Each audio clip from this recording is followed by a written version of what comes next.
Kaya konti na lang mga katribya po yung sunog natin. At natira na natin ay mga buo. Agapan na lang po natin ng pag-aalis ng mga may sira.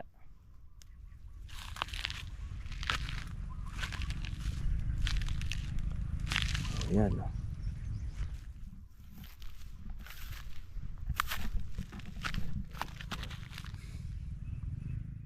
Mga buko na po yung mga bulaklak.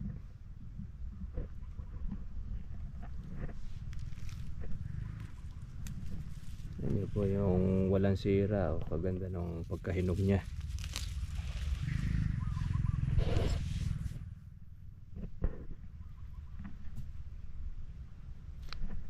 Apply na po natin ulit.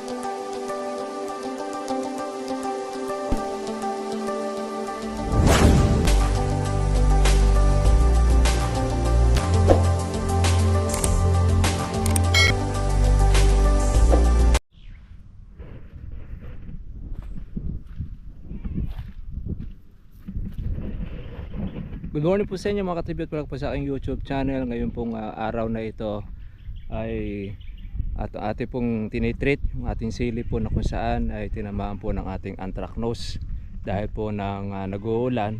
Ngayon po ay maganda na po yung panahon. Atin po siyang dinadamuhan. Naalisan po natin siya ng agingay. Ito na po siya ngayon. Pagkatapos po natin ito ay ma-sprayan ng ating pang punggus. Tapos ay aalisan po natin ng mga may sira, mga lapnos. Ayan bumawi po yung ating pong sili. Naka-recover. Ngayon para po ito ay umayos, tatanggalin pa po natin ito mga katribya po ng ating mga sarambunga. Di kasi tayo nakatapos po ng mga nakaraan. Tinanggal muna natin po yung ating mga damo. Kaya kita na po yung ating pong sili ngayon. Ngayon ang ating pong susunod naman na magiging hakbang, tatanggal naman po ng ating siling lapnos. Ngayon po mga katribya, meron tayong nakita pong insekto na kung saan ay kumakagat po sa ating sili. Yung parang ipis na kulay berde. Palagay ko isa rin ito na nagiging sanhi kung bakit ang sili natin ay nagkakaroon po ng lapnos. Dahil pagkagat niya mga katribya ay nag-iiba na itsura. Ayan, nagiging ganito na siya. Hindi dahil po kumisan doon sa pag-uulan. Ang kanya pong tinatarget yung pong mga magugulang na. Madali na po siyang mahinog. Yan. Kaya pala pagka po ang sili malapit na po siyang mahinog, kanya po niyang tutusukin na, kakagatin. Pero bukod po dyan, alam ko marami pang mga kumakagat o sumisira sa mga sili po natin na mga insekto. Kaya dapat pala ito i-spray natin ng kagaya sa alaga sa talong at pati na rin po sa ating ayan dami talong or ampalaya. Pero hindi naman siguro ganun kadalas ang pag-i-spray, para lang po wag lang siyang kagatin noong nakita nating insekto na ipis-ipisan na kulay berde. Ayan, dami pong mga sira. Kaya hindi po natin ito aalisin, magsasarado po ang pinakausbong, hindi na siya magmubulaklak. Kaya hindi siya nagbulaklak, pati po yung sanga niya matutuyo rin, sasaktan. Kaya tati pong tinatanggal. Ay, napakamahal po ng sili. Sa Kabanatuan ay 600 ang kilo. Wala pang makuhanan. Kaya sa malamang ganito rin ang nangyayari sa kanila, na tinamaan ng anthracnose, na talagang hindi po mapigil ng mga nagsisili yung sakit na yan. Isipin nyo huminto na po ang ulan, pero meron pa ring mga tinatamaan. Sa madalit salita, hindi lang po ang ulan ang cause ng paglalapnos ng ating sili. Meron pa, kagaya nga po ng isang insekto na yon na ating pong nakita. Maraming kalaban, meron pang harabas. Grabe. Kaya kung di po natin talaga mga katribya tsatsagain ang pag-aalaga po nito, wala tayo pong mahaharvest. Sayang, makakuha tayo rito ng mga 2 kilo. Napakagandang bagay. Meron na tayong sili na lugar na malinis na. Sa ilang araw po patutubigan na po natin ito. Lalagyan po natin ng abono. Abono po natin mga katribya. Tsaka po yung ating foliar. Atin na po siyang ilalagay uli rito. Baka bukas ay makapag-spray tayo pong muli dahil nakita po natin na meron uli pong kumakagat po sa bunga ng sili natin. Yun po yung mga maninira. Para po marami tayong buo na maagapan. Kasi pag hindi natin ito naagapan, wala po mangyayari. Ito pa po yung ating pong damuhin. Natapos natin ito, linis na itong ating isang lugar na ito. After po nyan, ito naghihintay pa rin kabila na ito na ating pong lilinisan. Tatanggalin lang naman natin po yung mga nasa ilalim po ng ating pong sili ng mga buhay na damo. Kaya ito, nung matanggal na yung damo, nakita na po yung pagiging berde. Kaya bumawi na mula doon sa kanyang damo na nasaktan. Tapos nung pinag-aalisan po natin ng sira, ayan, marami po siya ngayon buo yung ating sili mga katribya. Siguro bago ang makapasko nito, baka marami tayo makapipitas. Mga ilang kilo siguro makukuha natin. Yung pinagtatanggal natin ng sira mga katribya. Ito yung sinasabi namin sa inyo mga katribya. Ito yung insekto na akala mo siya ipis. Yan tinitira niya yung bunga. Ito siguro yung nagpapalapnos ng ating kalong sili. Yan. Kailangan natin ng spray uli para sa mga yan, sa mga lumilipad na salot sa sili natin.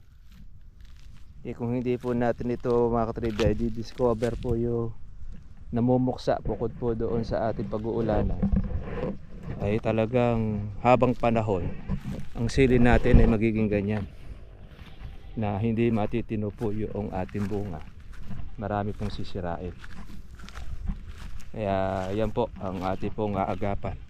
Kumbaga sa may sakit, pagka po may sakit, kailangan muna nating linisin yung kanyang lugar. Baka sa sobrang dumi, isa rin din yan para tumawag pa ng marami pong mga insekto, lalo na pagka pumadamo.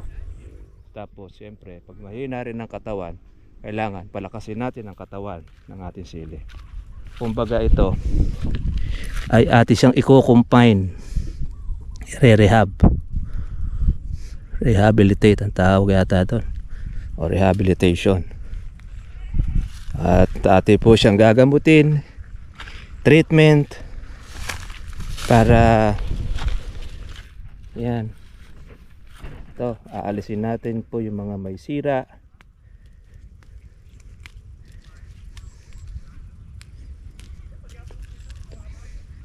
Kaya ganyan po yung pinapagaling ang sugat, yung salot ng ating pong sili. Katapos po nyan, yan, tsaka po natin siya ngayon patutubigan, na i-treat na natin siya. So, pag nakahitit po ng tubig yan, nalagyan po natin uli ng ating pong pataba. Nako, ay ang dami po ng bulaklak na yan. Tsaka po yung mga maliliit na buko na ito, yan, o bunga, ay magtutuloy yan. Dami bunga nito. Kagandahan kasi nito, marami na po siyang sanga. Hindi na po tayo magtatanim pa ng bago. Ito, aagapan na lang natin, aalagaan na lang natin siya. Biro mo, hindi ka manghihinayang mga katribya sa sili na yan. Hindi naman malalagay dyan yan ng ganyan-ganyan lang. Siyempre, inalagaan din po yan ng nasa taas. Nakaligtas po siya sa baha, sa ulanan, ayan, sa damo. Ayan, unti-unti na po natin siyang inaalisan na ng ating pong damo para maging malinis. Pagka tinan niya po, nung wala na yung damo, ang ganda na po ng kanyang itsura. Kita na po yung kanyang pagiging berde. Pagka halimbawa yan ay nagtuloy po ang bunga, lalong mas maganda. Kaya lahat na po nung ating pong nalalaman po sa pagdiskarte, sa pag-aalaga rito sa sili, gagawin na po natin. Para at least po ito, pag ito ay umukay at maging success, yan po yung ating pong gagawin doon po sa mga mayroong tinamaan na po ng mga ganitong klase o yung anthracnose. At kung halimbawa naman na hindi siya umukay, okay, at least okay, ginawa na po natin yung ating pong makakaya, yung ating pong magagawa. At kung yun ay hindi pa nag-success, ganun talaga. Diyan na lang siya. Pwede pa naman siya pakinabangan. Makakakuha tayo ng ilang pong mga pampiga para po doon sa pangsawsawan. Sobra-sobra naman siguro sa sawsawan yan mga katribya. Sige, mag-aalis muna po tayo ng mga sira pong bunga. At meron pa tayong 2 tudling. Maya-maya po natin siya ay ating pong tatanggalan. At least itong area na ito, nalinisan na po natin ng ating pong mga damo. Sige, trabaho muna tayo mga ka-farmers.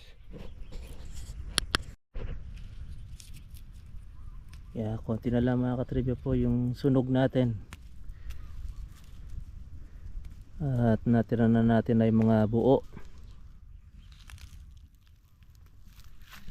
Agapan na lang po natin ng pag-aalis ng mga may sira.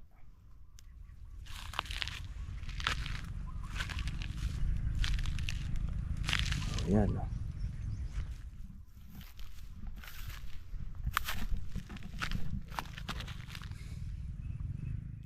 mga buko na po yung mga bulaklak.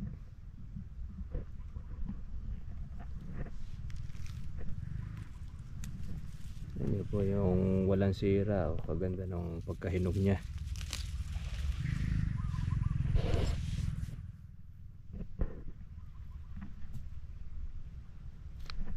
Apply na po natin uli ng ating gamot. Yan. Dahil doon sa marami pong mga bulaklak na yan at bunga, nakikita tayo ng pag-asa sa ating sili. Yan.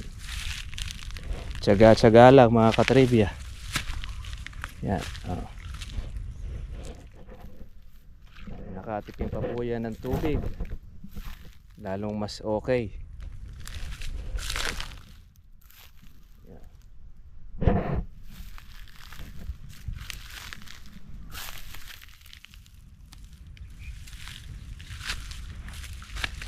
Laking ginhawa ng maalis po sa damo ang ating sili. Tuyo na rin. Nga po yung nahihinog nating sili may sira, kaya po nagmamahal ang sili dahil marami pong mga nasira ang bunga dahil dyan sa ating anthracnose. Ayan, natapos na po tayo mga katribya po dito sa ating isang lugar. Isa naman po ang ating target na linisan. Ito.